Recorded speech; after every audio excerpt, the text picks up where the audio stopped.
स्वाति पटेल का बड़ा आरोप, चिराग पासवान दोषी हैं, हर हाल में उनकी सदस्यता समाप्त होनी चाहिए।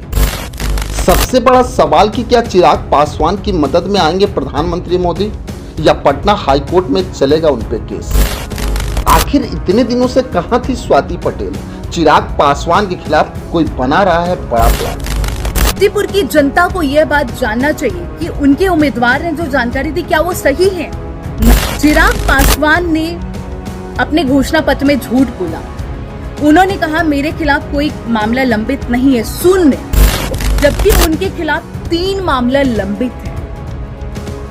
कि मेरे पास पूरे एविडेंस है, पूरे एविडेंस है मेरे पास, कि मेरे पास पूरे एविडेंस है, पूरे एविडेंस है मेरे पास। चिराग पासवान केंद्रीय मंत्री बनने के बाद लगातार सुर्खियों में है, लेकिन एक लड़की ने चिराग पासवान की प्रतिष्ठा को तार-तार करने का प्लान बना लिया है। जबकि दिल्ली हाईकोर्ट ने साफ शब्दों में बोला है कि चिराग पासवान पे जो आरोप लगाए जा रहे हैं वो निराधार हैं और इसकी सुनवाई बिहार के उच्च न्यायालय में ही होनी चाहिए। आखिर सबसे बड़ा सवाल है कि जिस केस में चिराग पासवान का कोई लेना देना ही नहीं है, उसको इतना तुक क्यों दिया जा रहा है। वहीं अगर देखें तो चिराग पासवान को फंसाने के 2 कारण हो सकते हैं। चिराग पासवान की बढ़ती लोकप्रियता से उनके परिवार के ही लोग परेशान हैं, क्योंकि चिराग पासवान के वजह से ही आज उनकी राजनीति समाप्त हो चुकी है। वहीं अगर दूसरे तरीके से समझे तो चिराग पासवान विरोधियों का बेखौफ जवाब दे रहे हैं और उनके सवालों से विरोधी भी परेशान हो चुके हैं। अगर इन 2 सवालों को गहराइयों से जांचेंगे तो ये साफ दिखने लगेगा कि चिराग पासवान के खिलाफ बड़ी प्लानिंग की जा रही है, क्योंकि चिराग पासवान भारत के ऐसे राजनेता हैं जिनका संबंध किसी से खराब नहीं रहा।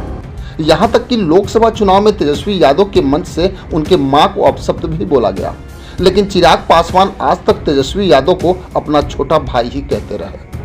वहीं अगर देखा जाए तो उनके चाचा पशुपति पारस ने उनके साथ क्या नहीं किया, लेकिन आज भी चिराग पासवान मिलने पे उनके पैर तक छूते हैं। ऐसे कई उदाहरण हैं जो चिराग पासवान के शालीनता को दर्शाता है। लेकिन आज जो लड़की चिराग पासवान के खिलाफ बोल रही है तो इतना तो तय है कि पर्दे के पीछे से कोई काम कर रहा है। वहीं अगर देखा जाए तो स्वाति पटेल केस में केवल चिराग पासवान के चचेरे भाई प्रिंस राज के नाम थे।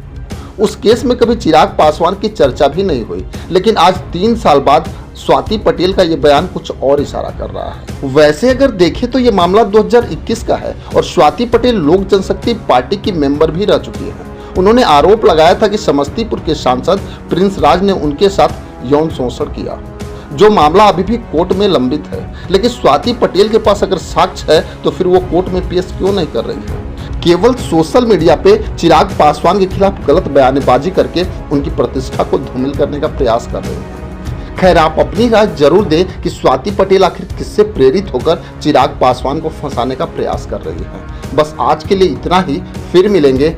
जय हिंद।